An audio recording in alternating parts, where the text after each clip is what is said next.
देहरादून में भी एक सुसाइड हुआ था मेरे ख्याल से, रिया हाँ, थापा। मैं जिस विधानसभा की तैयारी कर रहा हूँ, रिया कुमारी थापा हमारे एक हम्म। साथी राजेश मल जी की बेटी थी। 23 साल की बेटी।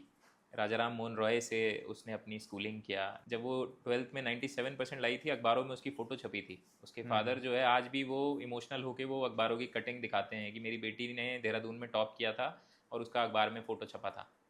वो लड़की डॉक्टर बनना चाहती है। तो ये तो गवर्नमेंट इंश्योर करती है ना, कि गवर्नमेंट ने एक एजेंसी बना रखी है एनटीए, वो एनटीए। एजेंसी जो है पेपर कराएगी नीट का, और वो पेपर लोगों को फॉर्म भरना पड़ेगा और फिर उसमें रैंक आएगी और उसके बेसिस पे एडमिशन होगा। तो ये बिल्कुल। आपकी एक प्रक्रिया है ना, आपने इसे सेंट्रलाइज किया हुआ है, आपने एक एजेंसी को दिया हुआ है। बच्चे तो बेचारे पेपर भर रहे हैं, बच्चे पूरे साल भर तैयारी कर रहे हैं। जब बच्चे तैयारी करते हैं पूरा परिवार इन्वॉल्व हो जाता है। वो लड़की ने पूरी तैयारी करी, ईमानदारी से तैयारी करी। ये तो आपकी जिम्मेदारी है ना कि आप इंश्योर करो कम से कम वो पेपर लीक ना हो, कम से कम वो पेपर में चीटिंग ना हो, बेईमानी ना हो, करप्शन ना हो। आप कम से कम फेयर चांस मांग रहे हैं, वो आपसे भीख नहीं मांग रहे हैं, वो आपसे खैरात नहीं मांग रहे हैं। आप उन्हें फेयर चांस भी नहीं दे रहे हो। वो लड़की ने पूरे साल मेहनत करी, पेपर दे के आई तो वो थोड़ी रिलीव थी, और जब पेपर लीक हो गया तो वो हताश हुई।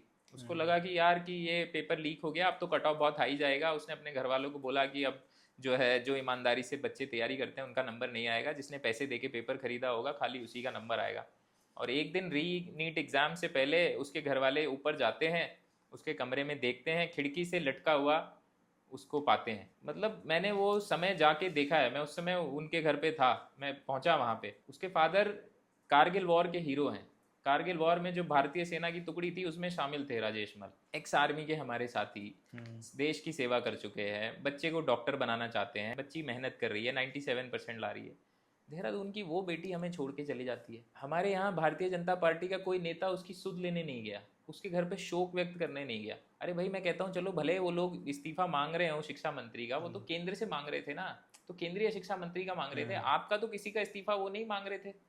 आप कम से कम ये तो जा सकते हो ना कि सॉरी, हमें बुरा हुआ लगा, हमें दुख हुआ राजेश भाई, इस दुख में हम आपके साथ हैं।